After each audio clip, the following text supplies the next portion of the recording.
Yes, പ്രേക്ഷകർ ഇപ്പോൾ കണ്ടത് വൈറ്റ് ഹൗസിന്റെ പ്രതീകാത്മകമായ ആ ഒരു ദൃശ്യമാണ്. ഈ വൈറ്റ് ഹൗസ് കഴിഞ്ഞ കുറെ നാളുകളായി ലോകത്തിൽ ആശങ്ക പടർത്തുന്നുണ്ട്.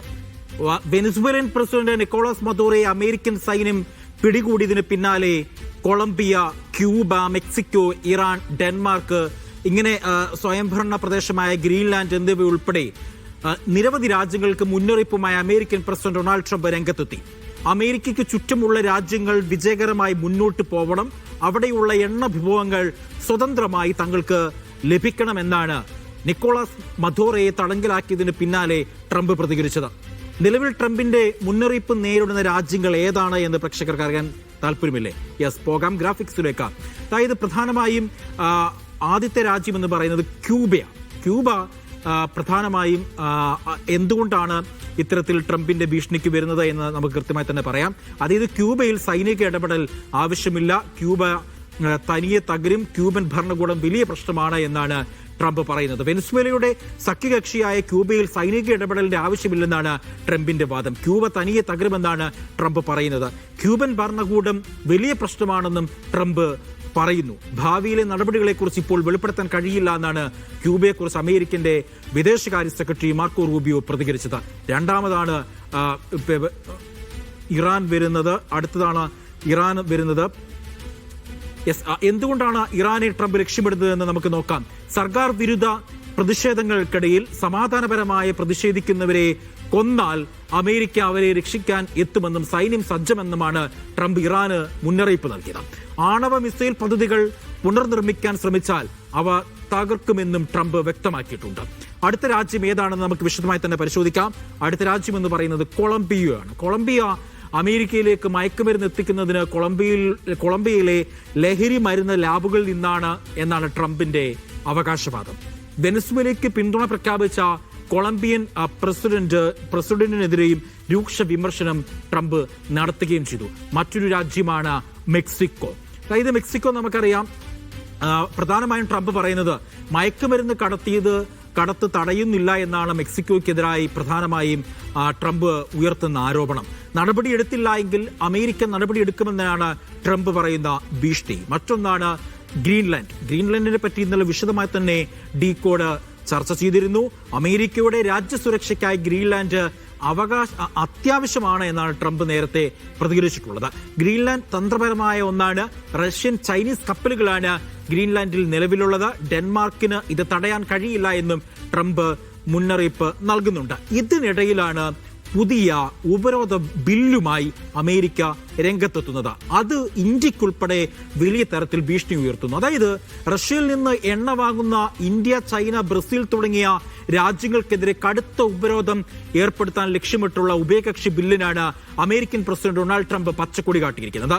റഷ്യയുടെ വ്യാപാര പങ്കാളികളാകുന്ന രാജ്യങ്ങൾക്ക് മേൽ 500% തീരുവ ചുമത്താനാണ് പുതിയ നിയമനിർമ്മാണത്തെ തുടർന്ന് ഇന്ത്യ വീണ്ടും നയതന്ത്ര ചർച്ചകളുടെ കേന്ദ്രമായി മാറുകയാണ്. ഉപരോധ ബിൽ പ്രാബല്യത്തിൽ വരുന്നതോടെ റഷ്യയിൽ നിന്നും എണ്ണയോ യുറേനിയമോ വാങ്ങുന്ന രാജ്യങ്ങൾക്കെതിരെ 500% വരെ തീരുവ ചുമത്താൻ അമേരിക്കൻ പ്രസിഡന്റിന് അധികാരം ലഭിക്കും. റഷ്യൻ പ്രസിഡന്റ് വ്ളാഡിമിർ പുടിന്റെ യുദ്ധസന്നാഹങ്ങൾക്കുള്ള സാമ്പത്തിക സ്രോതസ് ഇല്ലാതാക്കുക എന്നാണ് ഈ നീക്കത്തിന്റെ ലക്ഷ്യമെന്നാണ് അമേരിക്കയിലെ വിദഗ്ധർ പറയുന്നത്. അമേരിക്കയുടെ ഈ നീക്കത്തിന് പിന്നിൽ എന്താണ്? അതാണ് ലോകവും ചോദിക്കുന്നത്. അതായത് യുക്രൈൻ യുദ്ധം അവസാനിപ്പിക്കാനുള്ള ചർച്ചകൾ ട്രംപ് ഭരണകൂടം സജീവമാക്കുന്ന സാഹചര്യത്തിൽ മോസ്കോയെ സാമ്പത്തികമായി തളർത്താനാണ് അമേരിക്ക ലക്ഷ്യമിടുന്നത്.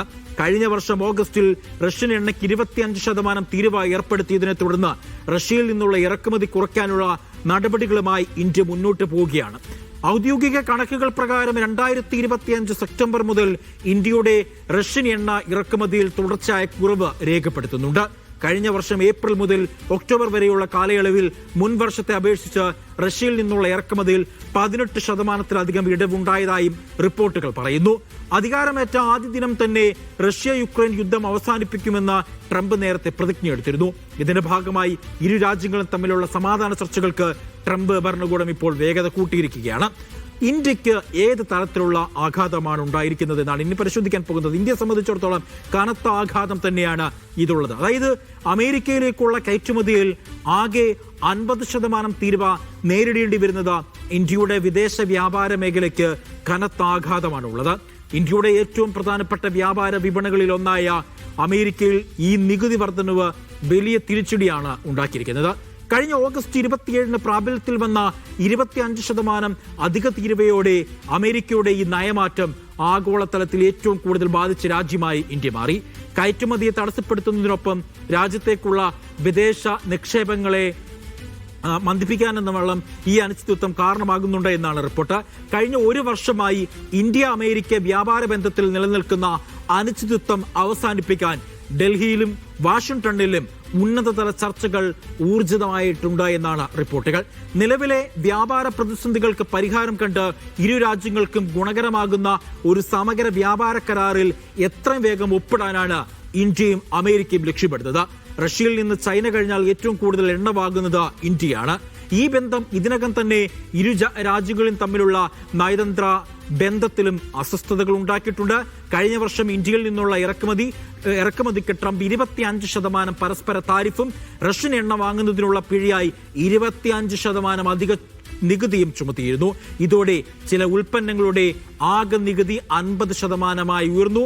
റഷ്യൻ എണ്ണയുടെ ഏറ്റവും വലിയ ഉപഭോക്താക്കളായ ചൈനയും കടുത്ത നടപടികൾ നേരിടുകയാണ്. ഇതിനകം തന്നെ ചൈനീസ് ഉൽപ്പന്നങ്ങൾക്ക് അമേരിക്ക 145% നികുതിയാണ് ചുമത്തിയിരിക്കുന്നത്. ഇതിന് മറുപടിയായി അമേരിക്കൻ ഉൽപ്പന്നങ്ങൾക്ക് മേൽ 125% നികുതിയാണ് ചൈനയും ചുമത്തിയിട്ടുള്ളത്. ഏതായാലും വലിയ രീതിയിലുള്ള ഒരു ഇടപെടൽ ഈ വിഷയവുമായി ബന്ധപ്പെട്ട് ഉണ്ടാകുമെന്നാണ് നമുക്ക് അറിയാൻ കഴിഞ്ഞത്.